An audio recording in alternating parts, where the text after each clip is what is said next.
ta'uu dhaqa. Jalqaba irraa ta'uu dhaqa.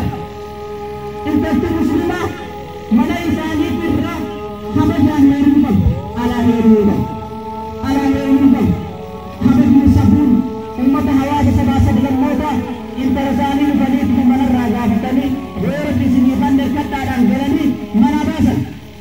Arrasantu jira.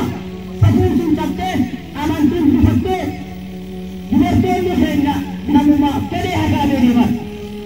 Yoo abbaan tana dubbate asii hin beeku murtii. Wallaahi nama ummaa isiitiin abbaa isiitiin intala. Asii hin beeku abbaa kiyyaa hundi hin qabu. Miti abbaa kiyyaa miti.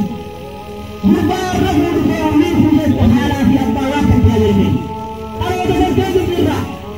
Ummata warqeellee tana harka qabaa rakku hubaataa harka qabaa.